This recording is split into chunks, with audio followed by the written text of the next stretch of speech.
Bonjour tout le monde, j'espère que vous allez bien. On va utiliser la triade. C'est parti.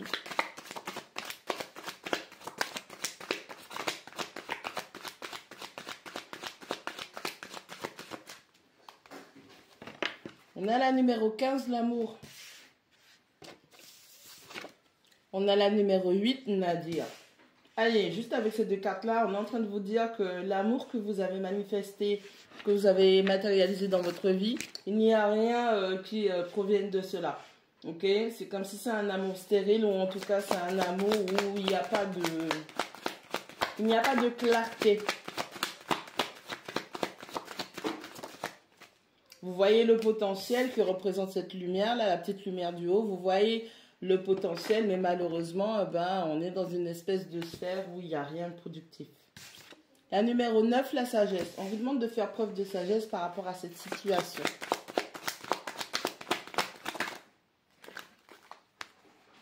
On a la numéro 55, la fusion. On a la numéro 12, le saut.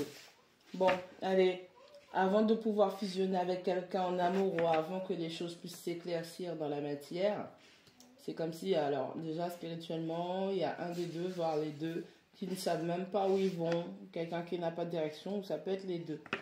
Avant de pouvoir fusionner, ne faire qu'un couple, avoir une relation avec cet amour, cette personne, apprenez à fusionner avec vous-même. Et une fois que vous allez inscrire les choses dans la matière, ce sera beaucoup plus simple et plus tangible. On a la numéro 20, l'erreur qui tombe à l'envers. Il n'y a aucune erreur. Il faut faire preuve de sagesse. Ce qui devait arriver est arrivé. On a la 42, le désert. Encore une fois, on nous dit qu'il y a de la non-manifestation. On a la numéro 37, la lumière, qui dit qu'il va falloir être réveillé. Il va falloir faire la lumière sur certains aspects négatifs, cachés, occultes dans cette situation. On a la 54, la mort, qui vous demande justement d'apprendre des grandes leçons, de laisser mourir ce qui doit mourir et de ne pas revenir en arrière, avancer. On a la 16, la mutation, qui vous demande de procéder à des transformations par la compréhension de pourquoi vous avez vécu ça, pourquoi vous avez attiré une personne comme ça, une situation comme ça, un parcours comme ceci, qu'est-ce que vous avez besoin d'intégrer, de comprendre, de guérir. Allez, on a l'amour, on a la fusion, on a le désert. Vous avez manifesté une personne, une situation affective qui malheureusement, vous cherchiez la fusion, peut-être que vous cherchiez une relation fusionnelle, quelqu'un avec qui avoir une très très forte et grande puissance d'affinité. Malheureusement, avec la 42, le désert, on dit qu'il n'y a rien de bon qui se manifeste dans cela. On a la 8, Nadir, on a le 12, le saut, et on a la lumière. Il va falloir que vous actiez des choses concrètement. Il va falloir décider dans quelle direction vous voulez aller. Il va falloir donc faire preuve d'une grande clarté sur ce que vous souhaitez spirituellement, mentalement, concrétiser dans votre vie de tous les jours. La 9, la sagesse. La 20, l'erreur qui tombe à l'envers. Et la 54, la mort. On vous demande de faire preuve de sagesse quant à comment vous vous êtes lié, comment vous êtes lié dans cette relation, dans cette situation. Il n'y a pas d'erreur, il n'y a pas eu d'erreur. C'est une leçon que vous aviez besoin d'intégrer parce qu'il fallait apprendre à laisser mourir ce qui doit mourir. Il faut apprendre à dire au revoir au passé. Il faut apprendre à avancer.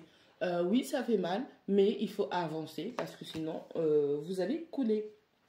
Et tout ça, c'est pour mettre en place des transformations intérieurement que vous allez pouvoir impacter dans votre vie de tous les jours. Si vous êtes en quête de paix, de recherche de la paix, il va falloir émotionnellement imposer cette paix en vous pour que vous puissiez vraiment mettre les choses en place. Il va falloir aussi détruire tous les doutes qui viennent vous assaillir. C'est pas bon. Alors, oui, vous avez manifesté cet amour. Oui, vous cherchez une relation plutôt fusionnelle. Oui, vous cherchez une personne qui serait amour, amant, ami, meilleur ami, que ce soit homme ou femme. Hein. Mais en tout cas, il y a de la non-manifestation. Ça peut être vous, ça peut être cette personne. En tout cas, vous n'êtes pas sur la même longueur d'onde. Il n'y a pas d'erreur. C'était une leçon que vous aviez besoin d'apprendre. J'espère que vous avez bien appris votre leçon pour ne pas réitérer justement les mêmes erreurs. Mais effectivement, non, puisqu'elle tombe à l'envers. Vous n'allez pas réitérer les mêmes erreurs et vous devez être beaucoup plus conscient de l'énergie que vous avez, du type d'énergie que vous attirez, du type de personne, de situation, de circonstances que vous manifestez dans votre vie. Soyez éveillés, soyez conscients de ce qui se passe.